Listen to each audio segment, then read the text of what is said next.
Cette usine a été construite au début du siècle dernier pour construire des tuyaux en grès. À l'époque, le PVC n'existait pas. Et ils ont arrêté leur activité dans les années 90. Elle est restée à l'abandon quelques années, jusqu'à ce que je passe devant là-bas et que je la repère. Vincent Magny est artiste sculpteur. En 2006, il décide de transformer cet espace de 10 000 m² en un lieu de création et de vie culturelle. Un projet un peu fou. J'ai acquis ce site pour travailler des grandes pièces. J'avais envie de travailler dans du monumental. C'était parfait. Ensuite, il y a 10 000 m². Je n'avais pas besoin, à moi tout seul, de 10 000 m². Donc l'idée d'inviter d'autres artistes à venir s'installer a germé. Pour concrétiser son projet, Vincent a fait construire plusieurs ateliers avec logement et des moyens d'hébergement pour les artistes et leurs invités. On passe devant chez Clark. On va voir si... Clark, on ne me dérange pas? Ok. Donc, un des premiers résidents de la poétrie, un photographe de mode, voilà. En fait, la difficulté, c'est de conserver le grain de peau. On en a une autre ici, c'est aussi l'intérieur d'une autre bibliothèque. Il m'a fallu moins d'une semaine pour décider de déménager de Paris ici à Saint-Sauveur. J'ai vu aussi une place où je pouvais recevoir des équipes.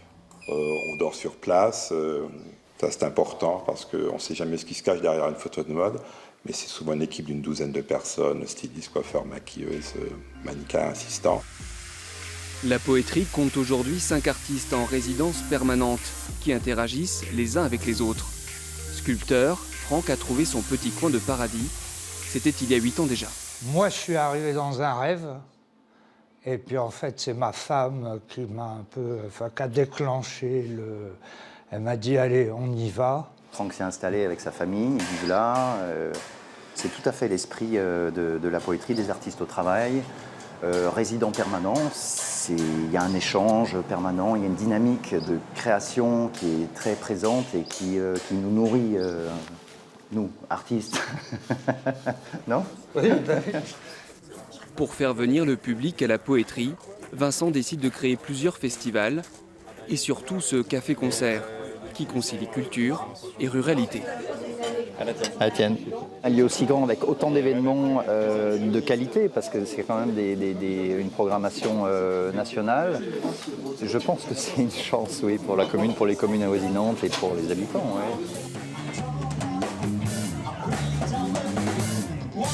Le pari de Vincent est réussi. En l'espace de 6 ans, le café de la poétrie a su trouver son public. On n'a pas grand-chose d'autre. Et ça ouvre les portes à plein de choses, là. Le lieu est magnifique, les gens sont très gentils, et ça permet d'avoir un rendez-vous quelque part. Ce mélange entre la musique et l'art, c'est vraiment cool. Et le fait d'être dehors avec, comme là, une petite buvette avec une cabane et les scènes ouvertes à tout le monde, c'est génial, quoi. Jusqu'à la fin septembre, la poétrie propose des concerts gratuits tous les samedis soirs. Vous souhaitez rencontrer les sculpteurs et autres photographes? Rendez-vous les 24, 25 et 26 août pour la fête de l'art.